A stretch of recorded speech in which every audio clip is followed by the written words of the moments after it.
Oh, follow. Got it! Oh, jeez, that was freaking awesome. I take back everything I said about you, buzzbait.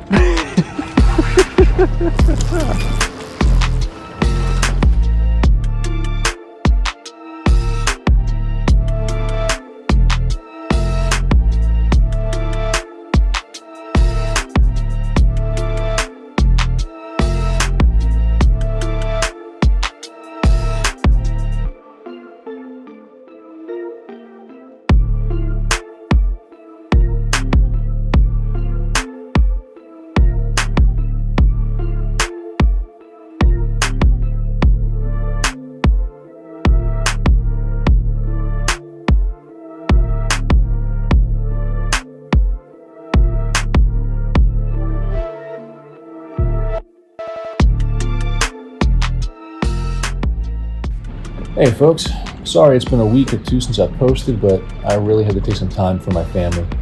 I recently had to put down one of our dogs, and it's been a tough time for the family, but we're getting through it now, so bringing you some more fishing content. Now today's video is a Westside Snakehead trip I took, and I'm going to pass on a lot of information and a lot of tips along the way. But let's get to the intro right here on the water. Good morning folks.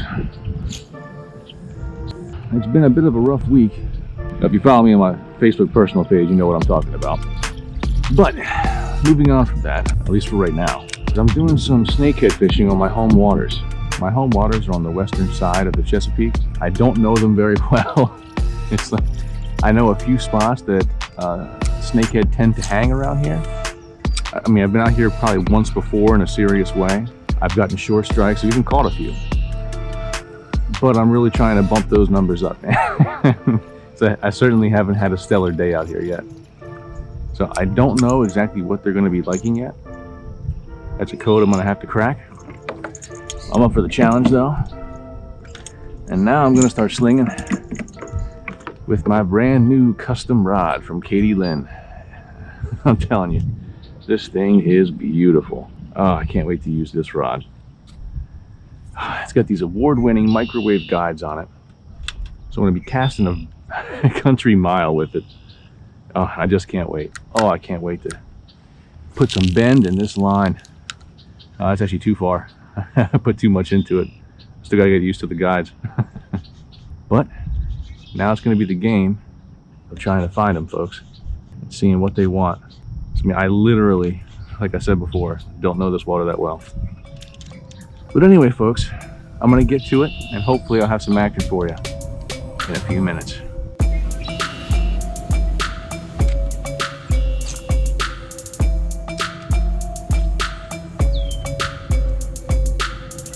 Whew, got one. Got one.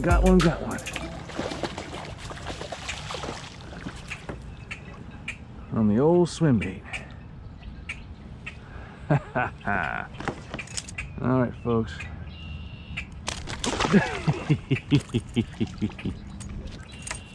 The skunk is out the boat.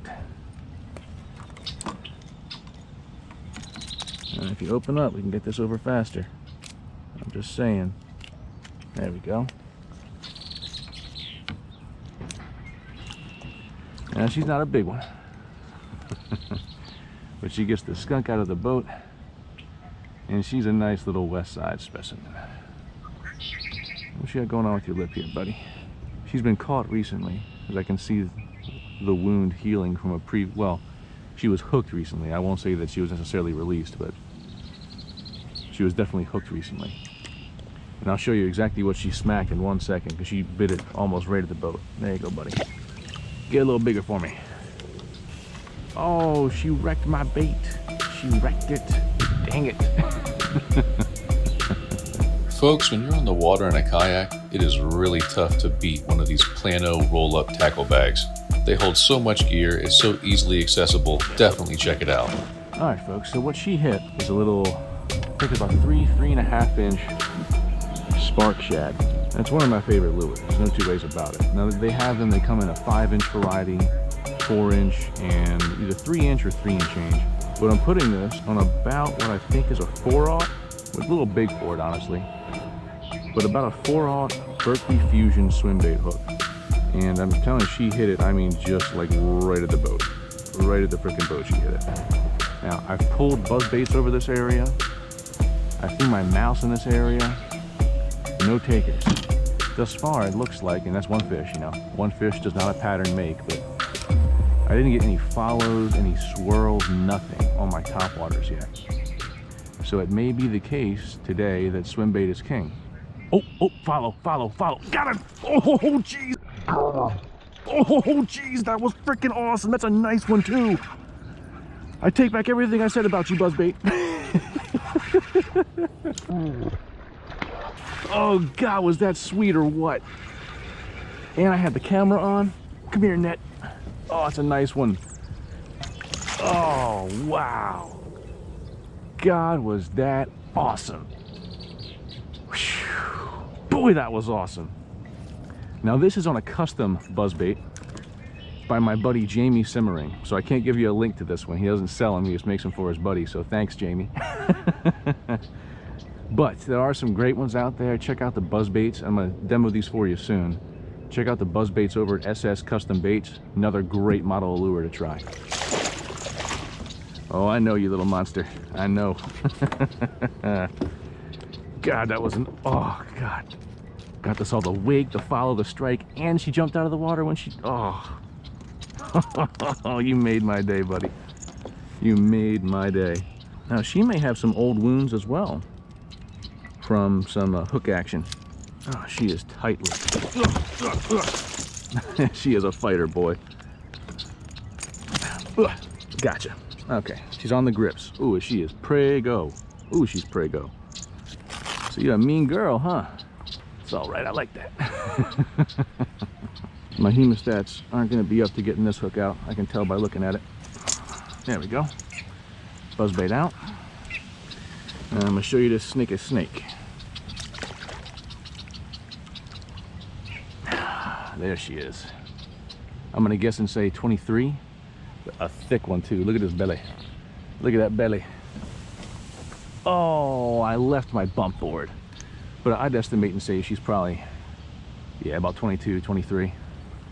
Look at that little gorgeous thing. Thank you for that awesome strike. Blasted it. Thank you so much.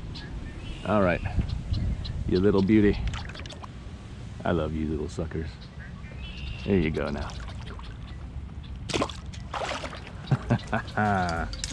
Yeah. Whew. Because the thing about my home waters here is that there's a limited amount of quality snakehead water because of the nature of the structure around here. Like, snakehead can and will relate to docks if that's all they have to work with. Same thing goes with timber. But ideally, what snakehead like, in my experience anyway, is shallow, grassy water. And there's little of that around here. And they're kind of far apart, the areas that do exist. So I never look forward to pedaling to the next one, because it takes a minute, honestly.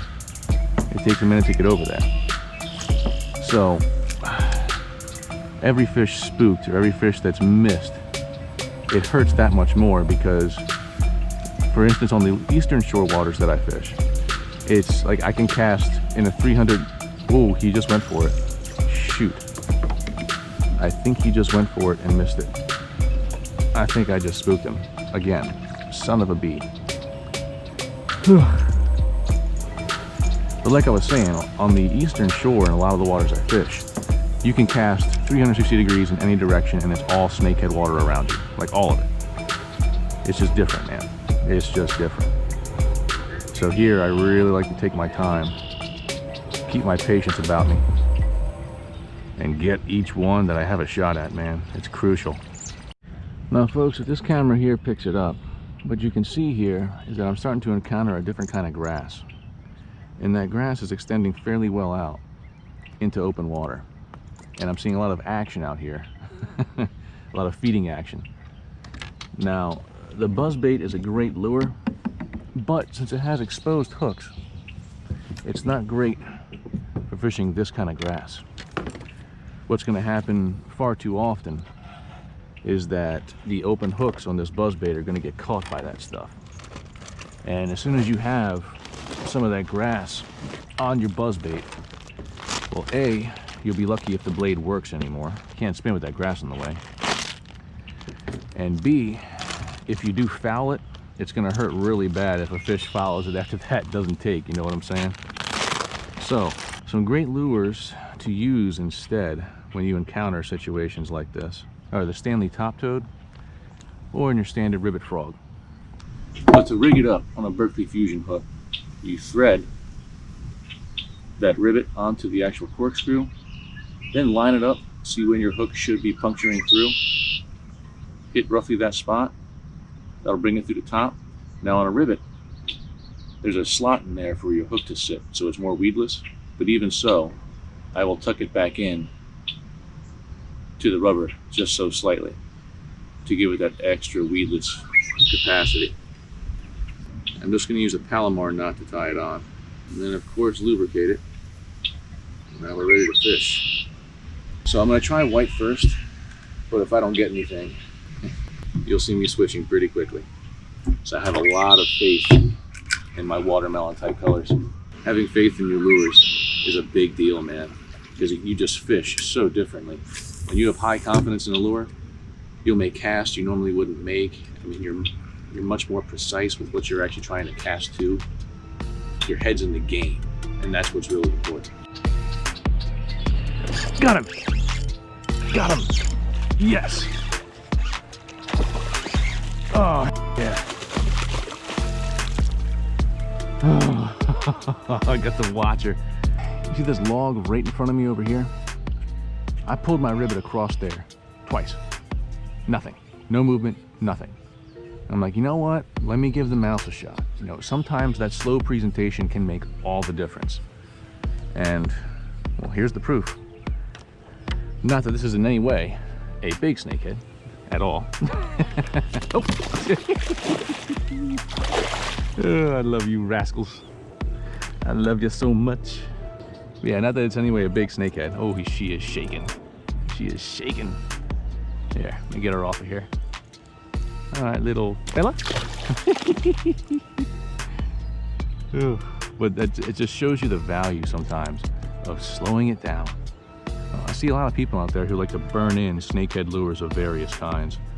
Be it, whopper ploppers, buzz baits, and I see them just burning it.